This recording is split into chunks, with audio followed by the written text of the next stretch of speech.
Propaganda and marketing. The man who brainwashed America. So, most of us have some idea that marketing does influence many of the things that we do every single day, what we buy, what we don't buy, even aspects of our political beliefs, even if we don't believe that or not. Our beliefs, all sorts of things that we do on a daily basis are actually often manipulated by marketing.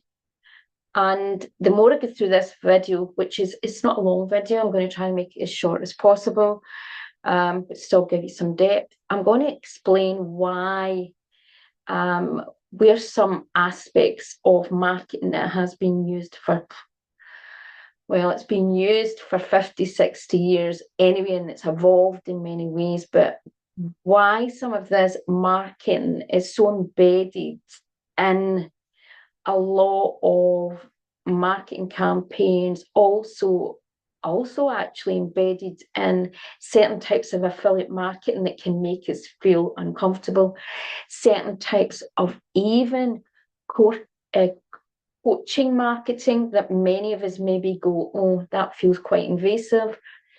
There is so many different tactics that have been used for so long that actually they became normalized. We don't even recognize them at times because it's became part of our programming, part of the way that we have been actually brought up. If you think about kids today are completely embedded in a lot of propaganda.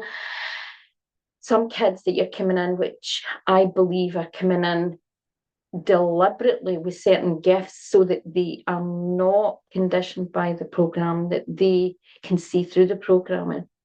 But obviously, the problem we do have today is that we overconsume so much media and consume things that have certain agendas that we have become very disconnected from our own discernment. So let's explore the man who brainwashed America.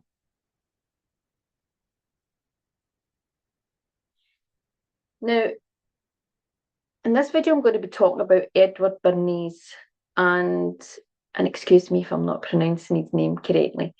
But Edward, after a degree in agriculture from Cornell University, he went into journalism, supporting the Woodrow Wilson admin to push the opinion that World War I would bring Europe more democracy.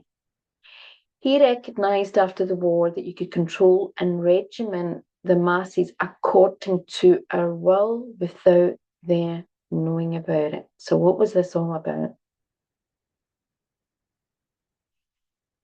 He reshaped the perception of propaganda into the concept of public relations. So he used propaganda and then remarketed it basically and called that public relations. And this is what was said. Those who manipulate the unseen mechanism of society constitute an invisible government, which is the true ruling power of our country. We are governed, our minds are moulded, our tastes formed, and our ideas suggested, largely by men we have never heard of. It is they who pull the wires that control the public mind. So, as he was brought in as a journalist at that point, he started to see how part of his role was there to manipulate people, give certain news with a certain bias, share certain things. And I think, we all to some degree know that there's certain things that we're only seeing one side of a story, but I do think what I've seen, particularly over the last 5-6 years, what I've recognised is how much we all choose sometimes to only see what we want to see, choose to see what we're being fed and the angle we're being fed. And I'll tell you what, even though I've never been someone that's completely believed, I've just never been someone like that. I'm quite an intuitive, and I probably just don't, I think very different, just the way that I function. And I'm not as easily, if I see something, I'm not as easily believing that that's exactly how it's presented, but I'm just like everyone else. I've still been someone that's been brainwashed and programmed. But I remember seeing some things about 5 or 6 years ago that blew my mind, and I saw so much censorship starting to happen, and saw so many things that had been. It's a long story how some of the things happened, but I'll give you one example. Just before COVID started to really hit the headlines, I noticed quite a few things happening in Google, and it was just to do with one of my business things in one of my blogs, where they started taking certain types of research and certain websites with health were getting pushed down the search engines. Lots of things were happening, and people were commenting. Even medical doctors were talking about research papers and certain things being suppressed and not being able to be found on the internet. And then I started to see I was part of some alternate channels, not mainstream like Facebook and things like that, just for a variety of reasons. And I started seeing a lot of journalists sharing lots of versions of other things, showing you actual footage. And some of the things blew me away. And then there was one clip I saw, and I started to see more clips like this, where a journalist from the UK was, basically filming, supposed to be filming a situation where it was absolutely as if, well, it was a country that was at war, but it was the person was moving and like saying, get down, get down, get down.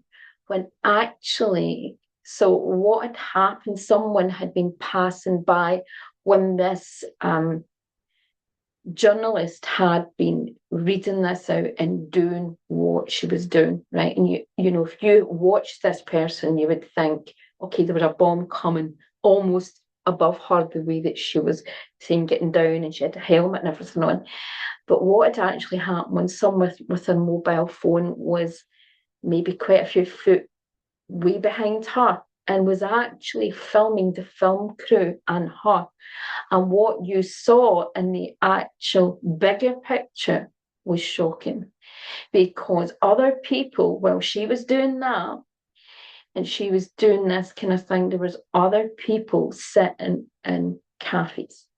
And I saw lots of things like that, which blew my mind and reminded me of how when you see one side of something, when you cut and people cut and splice things, or they show you only one angle. It's the same with camera. I remember as a young kid, I have a slight indentation in my head, and I remember a child taking a photograph of me, and it was one of these kind of, it's like a Kodak where they come straight out after it, and they were all making fun of me because the indentation looked horrendously worse on the angle. It was really, it looked as if I had extreme disfigurement, and a lot of the kids made fun of me. And that was just an example of where they say the camera cannot lie, but it depends on what angle. I've saw also through, shocked by what I saw by the UK, how much they cut and splice certain footage from other country. I saw the original footage, and then the next thing I would see how it was cut and spliced. And this is an example of where we can be really manipulated, and we're also showing one aspect that's supposed to be a fact, but we don't know the whole picture. And by our own fear, our own wounding, we get pulled in. And you'll see what I mean by what Edward done in marketing. So what he done was this knowledge, when he started to see how easy it was to manipulate people to believe certain things, right? He started having all sorts of jobs and doing all sorts of things. So Bernays helped convince the American public that water fluoridation was safe and beneficial. He helped push the sale of cigarettes and seduction in marketing, as well as convince the masses that war was necessary, right? So basically, he was getting paid to manipulate, psychologically manipulate people to believe certain things. Now, this is also one of the reasons that I started getting into more spiritual marketing, because I recognize I'm someone that I'm highly intuitive, but I'm very empathic and sensitive, and I tend to notice patterns. It's just something that a lot of empaths, and we do it to different degrees. But one of the things that I always felt really uncomfortable was a lot of marketing tactics, which I felt were very coercive and very manipulative. And I'm not saying that we all do. I mean, I'm in business and we do things we don't even realize it, but there were some things that really stood out for me more than others. And a lot of things became normalized, and they have become normalized that we actually, most of us do it, right? We do certain things and we don't even realize it. But one of the things that I recognized was that there was so much manipulation in marketing, which was not for the benefit of the consumer. It was only for the business or for things. I also was introduced to things like, it was just to do with some of the roles, the work that I did. I was introduced to things like MK Ultra and all the weird and wonderful things that goes on that people they do to program people. Psychological manipulation. I studied psychology, psychotherapy, and things like that. And so I can quickly understand. I also see. I'm very interested in archetypal traits. Studied that quite a lot.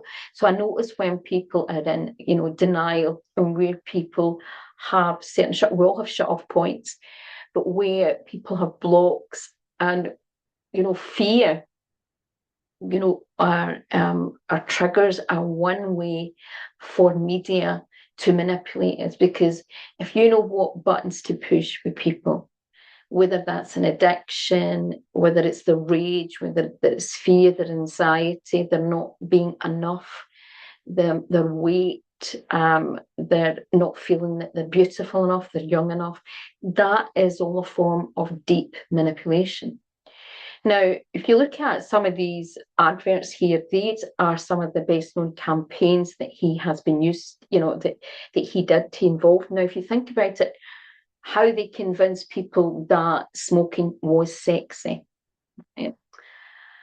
And these are most of it. And even though they knew a lot of these things were unhealthy, they pushed it. And that happens in so many things. And if people understood the people behind all this, who've got the money, it's the same as the pharmaceutical industry. There's lots of things that they've lied about, and it's not been truth, that it's been a manipulation because it's big money.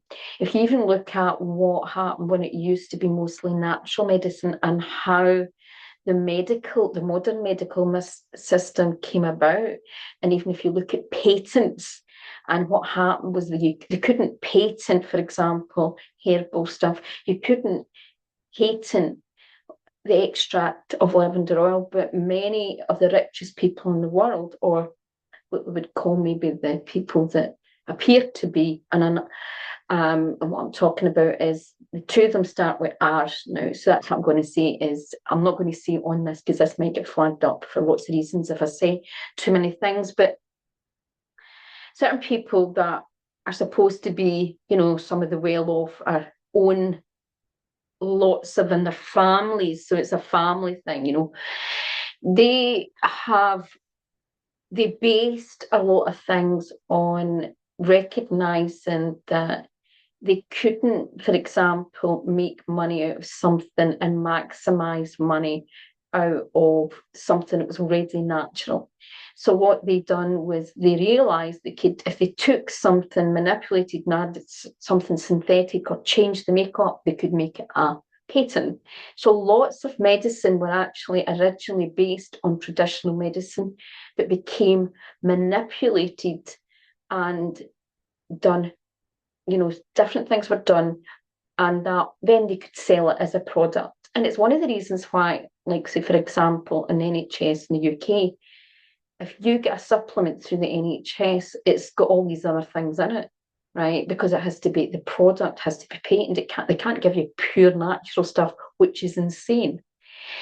Now, if you look at the people that involved with all that, they were also the same people that were often involved in the banking system. And if you understand what happened with the banking system, and you understand what's went on a lot the last few decades with wars and things, you can see a bigger picture.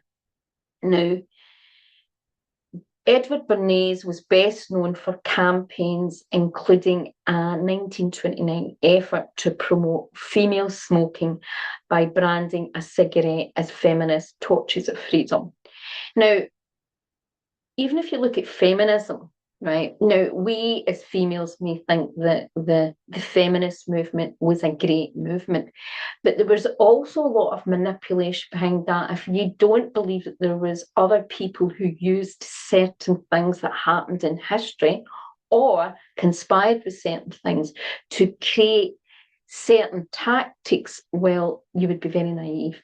If you actually look at the background of lots of things that's went on through history, certain powers to be have either used situations to manipulate it to their own ends or actually contrived to create certain things so that there was another byproduct of that. There was something else that they could take advantage of, right? Now, there's lots of things that has went on in recent years, and if you look closer, there is a lot of manipulation, particularly when you see some things about minority groups and other things. And when you can understand the psychology behind some of these things, a lot of it is to create division, create disempowerment. Right? Now, a man's thoughts and actions are compensatory substitutes for desires, which he has been obliged to suppress. A thing may be desired not for its intrinsic worth or usefulness, but because he's unconsciously come to see it in a symbol of something else, the desire for which he is ashamed to admit to himself. Marketing in the modern world has been manipulating people's unconscious fears, wounding, and desires for over 100 years. But as people are waking up, this type of marketing and propaganda is losing its power. Now, you just need to look at the amount of adverts. And I remember when you started seeing adverts coming out and it was like these really, now they're just normalized, but when you started seeing adverts coming out and it was chocolate and they were making them really sexual, well, that is manipulation people's the psyche, right? That is manipulating the psyche. Even the words that use, even when you look at celebrities, and these are brands, and they actually hire branding experts. Hollywood hires branding experts. Lots of there's whole that create a brand. So what happens is that they might choose to make someone very.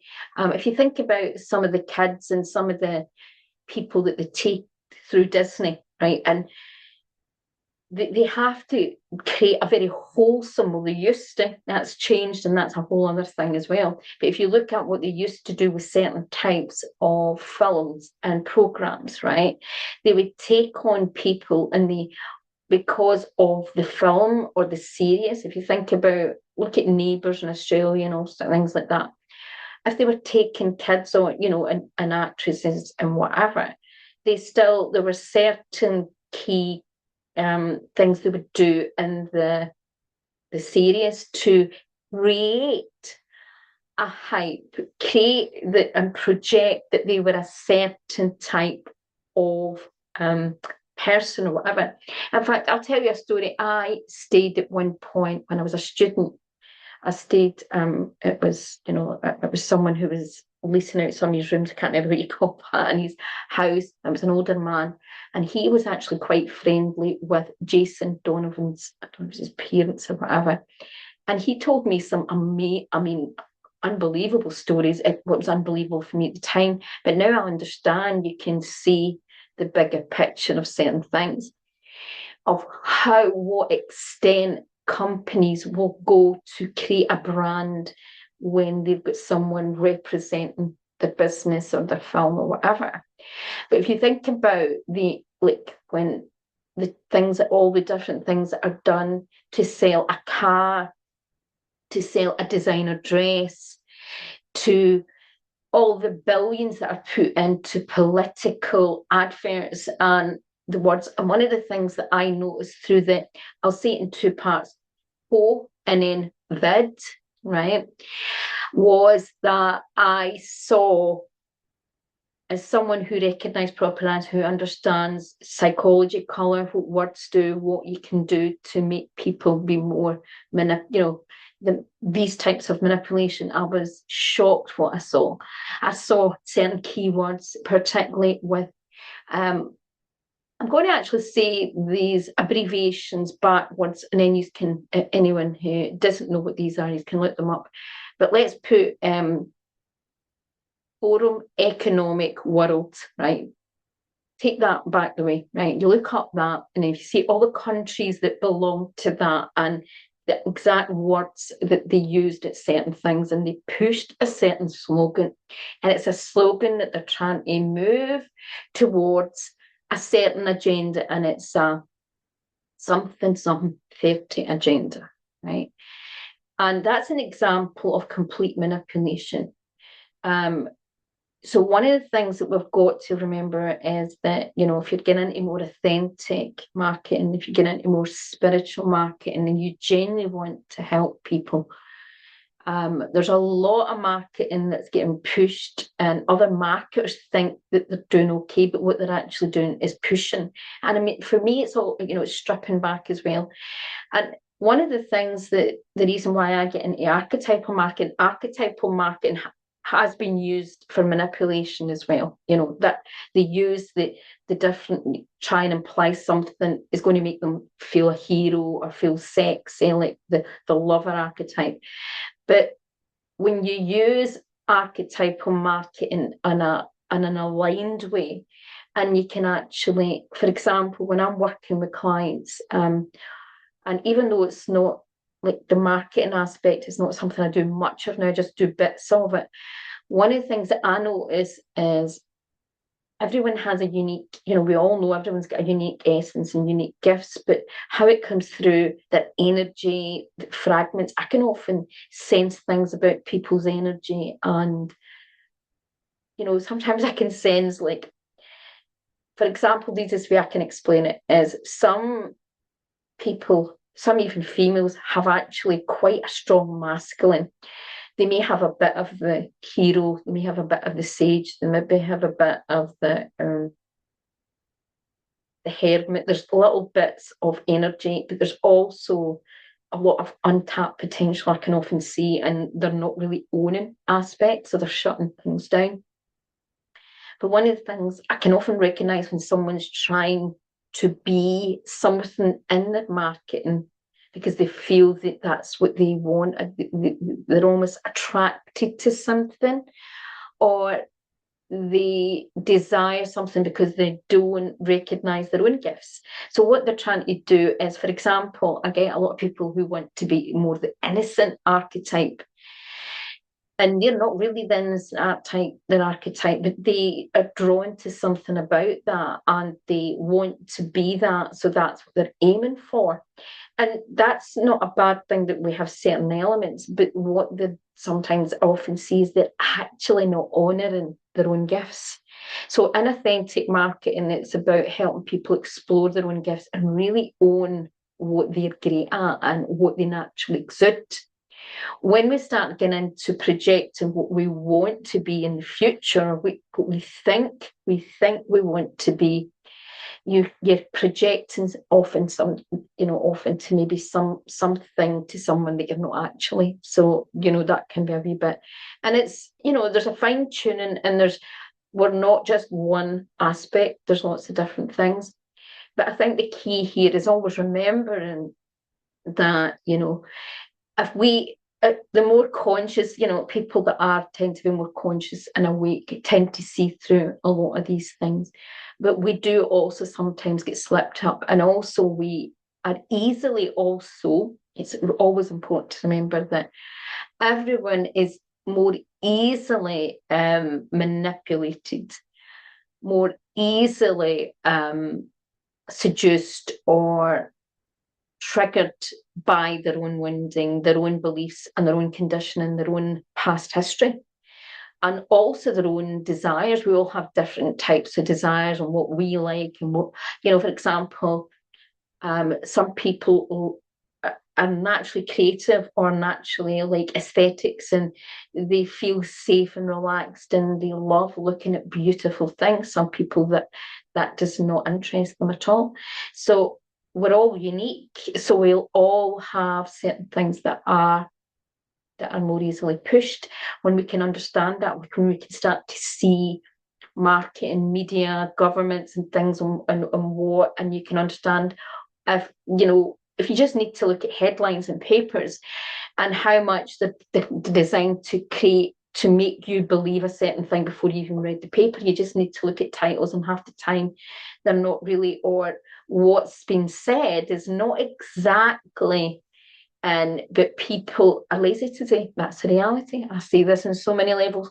People do not go and check facts. They don't do their homework. They just take what they've been told. And they often don't recognise, like, for example, you just need to look at who owns most of the media companies all around the world. If you've never done that research and you've not went way back into that, you don't know, well, you're being naive. So this is where it's really, really important to understand, because big corporate companies every single day use these tactics to get people to convince them that one car is better over the other, that one pair of shoes is better and more healthier than others. It's the same with clothes. And I'll give you an example. When I first left school, I studied clothing designing, and I worked for two different designers, two different types of designers. One, she was a high-end designer. In fact, she supplied different royal families around the world with different gowns. And I was involved in putting little pearls on the Dutch. It was either the Duchess of Spain, somebody, her relative, or someone to do with a dress, to do a wedding, right? Now, I think what happened in these cases, they would make so many dresses, and then they would have one favourite, and then if something ever happened, if it got out, they would have another one to basis. And I didn't realise this at the time. But one of the things that I found out in that industry was, through my work studying in the industry and working, was that there's lots of designer companies, and designers very different now. Things started changing about that time. But when you used to call designer, a lot of designer things were just one-offs or just a handful of things. Now, when people call designer, they made designer more like bigger manufacturing. But that would now we'd probably be called boutique designer. I'm not really sure the name, but I think it would be about that. But what was happening then when this started happening was like companies could be selling something, a dress, at £1,000 in one outlet, but then in another country they would take the same, maybe the factory that had been making the dresses, other places, maybe they had some faults in the dresses, the seams, it wasn't maybe just faults, but what we call the quality and grade was not up to as high a standard. So guess what? They would send it to another country, and believe me not, sometimes it would sell for 1-2% of what was it ready to sell, and they still made a profit. And this is an example of where a lot of people, example, some of my family, just some of my business background, and some other people I know will tell you that if you go into factories that certain foods and produce certain vegetables or whatever and putting them out, a lot of the times it's the same stuff that's going out, to different brands, but the brand with, say, Marks and Spencer's maybe completely look more polished, and in Tesco, but it made the potatoes, for example, maybe far more expensive in M&S, but it's the exact same potatoes that are getting put in Tesco, and this is an example. And this is how it's so important to recognise this. So marketing, more and more people are moving away energetically as people's vibration raises. People become more discerning. People can see through the madness. People can see through because they feel things. When people are more moving in their consciousness raises, they are not in that fear all the time. They're not in their anger. They're not in rage. The